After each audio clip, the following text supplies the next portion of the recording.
আমার প্রিয় সপ্তম শ্রেণীর সকল ছাত্রছাত্রীরা, সেকেন্ড ইউনিট টেস্টের একদম দোরগোড়ায় দাঁড়িয়ে তোমাদের জন্য নিয়ে চলে এলাম বাংলা বিষয়ে একটি চূড়ান্ত গুরুত্বপূর্ণ নমুনা প্রশ্নপত্র ও সাথে তার উত্তর। এই নমুনা প্রশ্নপত্রে থাকা প্রতিটা প্রশ্ন পরীক্ষার জন্য ভীষণ গুরুত্বপূর্ণ, পরীক্ষাতে আসার মতো প্রশ্ন। কাজেই তোমরা যারা বাংলা পরীক্ষাতে দুর্দান্ত রেজাল্ট করতে চাইছো, অবশ্যই দেখে নাও এই প্রশ্নপত্রে থাকা প্রতিটা প্রশ্ন তোমার পড়া রয়েছে কিনা।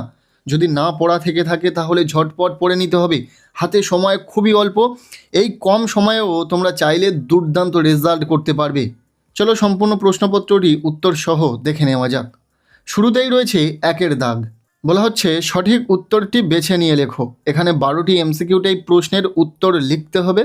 প্রতিটি প্রশ্নের মান 1 নম্বর করে, টোটাল 12 নম্বর রয়েছে। প্রথম প্রশ্ন, পৃথিবীর জল যেমন আছে তেমনই থাকুক, কথাটি বলেছিল কে?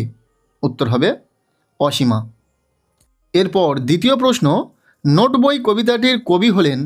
উত্তর হবে সুকুমার রায়, অর্থাৎ রাইট অ্যান্সার অপশান খ। এরপর 3 নম্বর প্রশ্ন, পুরন্দর চৌধুরীর তৈরি অ্যালয়টিতে মার্কারির সঙ্গে কয়টি ধাতু মেশানো ছিল? উত্তর হবে 11টি ধাতু। 1.4-এর প্রশ্ন, মেঘচোর গল্পে অসীমার বয়স হলো? উত্তর হবে 27 বছর। ইম্পর্টেন্ট একটি প্রশ্ন। 1.5-এর প্রশ্ন, চিরদিনের কবিতায় কবি হলেন? উত্তর হবে সুকান্ত ভট্টাচার্য। এই প্রশ্নটিও ইম্পর্টেন্ট রয়েছে। পরের প্রশ্ন 1.6-এ, গোবি মরুভূমিতে যে ধরনের হরিণ দেখতে পাওয়া যায় তার নাম কি? উত্তর হবে গ্যাজেলি হরিণ, অর্থাৎ রাইট আনসার অপশান গ। এখানে আমরা প্রতিটা প্রশ্নের উত্তর ঠিক সেই প্রশ্নের নিচে লিখে দিয়েছি, শুধুমাত্র তোমাদের সুবিধার কথা ভেবে। এরপর 1.7-এর প্রশ্ন, জোড়া দিঘি তার পাড়েতে, জোড়া দিঘির পাড়েতে কি? উত্তর হবে তালের শাড়ি। 1.8-এর প্রশ্ন, পুরন্দর সাইবেরিয়া থেকে মেঘ তাড়িয়ে এনে বৃষ্টি ঝরিয়েছিলেন কোথায়? উত্তর হবে সাহারা মরুভূমিতে। এরপর 1.9-এর প্রশ্ন, কোন বানানটি ভুল আছে? উত্তর হবে, এখানে যে শব্দগুলি রয়েছে তার মধ্যে অপশান ঘ অবনী, এই বানানটি ভুল আছে। পরের প্রশ্ন, কে বা রক্ষা করে, কি রক্ষা করার কথা বলা হয়েছে? উত্তর হবে আপনার নাম। এরপর 11 নম্বর প্রশ্ন, আলাপ সালাপ কী ধরনের শব্দ? উত্তর হবে শব্দ দ্বৈত। এরপর 1.12 নম্বর প্রশ্ন, পঙ্কজ শব্দটি? উত্তর হবে যৌগ রূঢ়। এই ছিল 1-এর দাগ থেকে 12টি এমসিকিউ টাইপ প্রশ্ন, আমরা প্রতিটা প্রশ্নের উত্তরে লিখে দিয়েছি। এরপর রয়েছে প্রশ্নপত্রের 2-এর দাগ। বলা হচ্ছে অতি সংক্ষিপ্ত উত্তর দাও। এখানে 12টি এসএকিউ টাইপ প্রশ্নের উত্তর লিখতে হবে। প্রতিটি প্রশ্নের মান 1 নম্বর করে, টোটাল 12 নম্বর রয়েছে। আমরা এই এসএকিউ টাইপ প্রশ্নের ক্ষেত্রেও উত্তর করে দিয়েছি, দেখে নাও। প্রথম প্রশ্ন, সরলা দেবী রচিত গ্রন্থটির নাম কি? উত্তর হবে জীবনের ঝরাপাতা। ভীষণ ইম্পর্টেন্ট একটি প্রশ্ন, বিশেষ করে ইতিহাস পরীক্ষাতে এই প্রশ্নটি আসে। এরপর দ্বিতীয় প্রশ্ন, কার চলার ভঙ্গিটি মজাদার? উত্তর হবে অ্যামিবার চলার ভঙ্গিটি। এটিও ভীষণ ইম্পর্টেন্ট একটি প্রশ্ন। এরপর 2.3-এর প্রশ্ন, রবি রমাকে কি নিয়ে ছুটে আসতে বলেছিলেন? উত্তর হবে লণ্ঠন। এরপর 2.4-এর প্রশ্ন, মেঘচোর গল্পের কতজন চরিত্র আছে? আমরা কি জানি, মেঘচোর গল্পে মূলত 2টি প্রধান চরিত্র রয়েছে, পুরন্দর চৌধুরী এবং অসীমা। এছাড়াও পরোক্ষভাবে বিজ্ঞানী কার্পভের নাম উল্লেখ করা হয়েছে। এরপর 2.5-এর প্রশ্ন, তালের শাড়ি কোথায় রয়েছে? উত্তর হবে জোড়া দিঘির পাড়ে। 2.6-এর প্রশ্ন, মেঘচোর গল্পে পাহাড়টির নাম কি ছিল? উত্তর হবে মাউন্ট চেম্বারাজো। 2.7-এর প্রশ্ন, সভা একেবারে স্তব্ধ হয়ে গেল, কোন সভা? উত্তর হবে একটি স্বদেশী সভার কথা বলা হয়েছে। এটা 1 মার্কের প্রশ্নে যথাযথ উত্তর দেওয়া সম্ভব নয়। প্রশ্নটি মূলত 2 নম্বরের জন্য পরীক্ষাতে আসবে।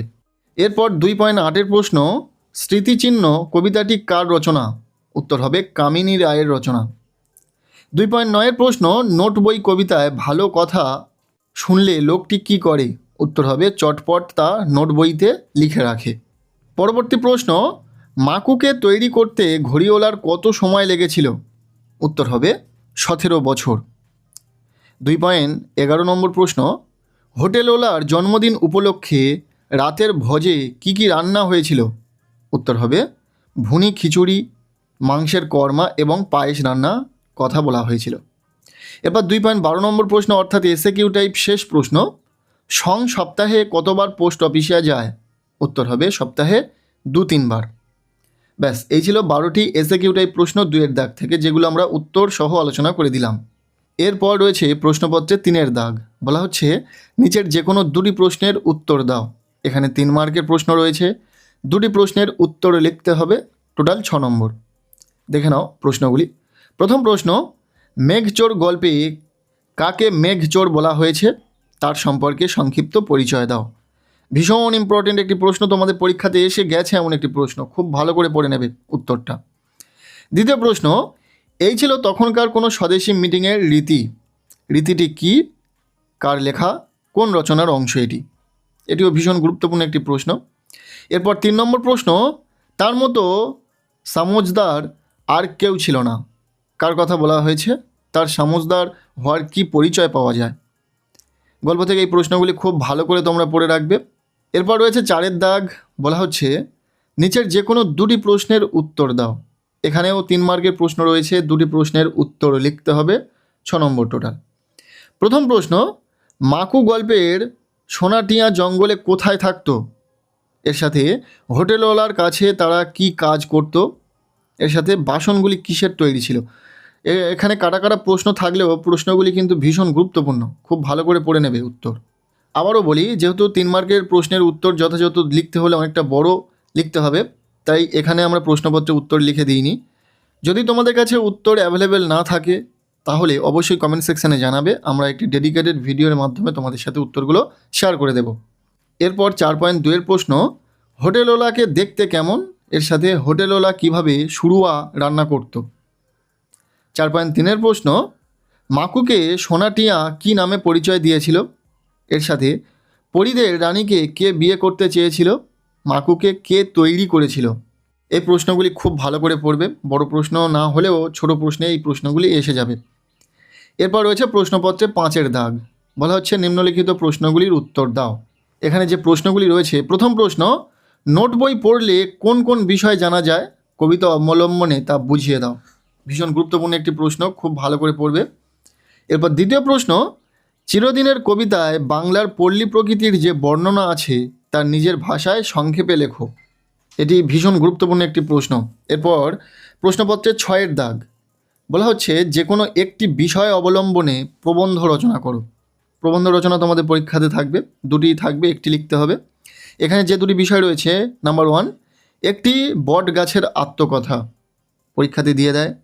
আর দ্বিতীয় রয়েছে পরিবেশ রক্ষায় ছাত্রছাত্রীদের ভূমিকা। এখানে যে 2টি প্রবন্ধ রচনা রয়েছে 2টিই গুরুত্বপূর্ণ, পরীক্ষাতে আসার মতো, কাজে এই 2টি প্রশ্নই খুব ভালো করে পড়বে।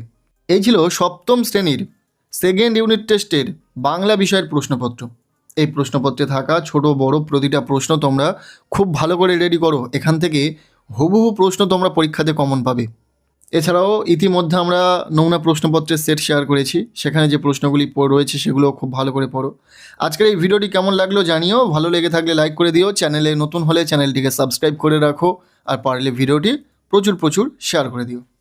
প্রত্যেকের বাংলা পরীক্ষা খুব ভালো হোক, সবার জন্য শুভ কামনা রইল।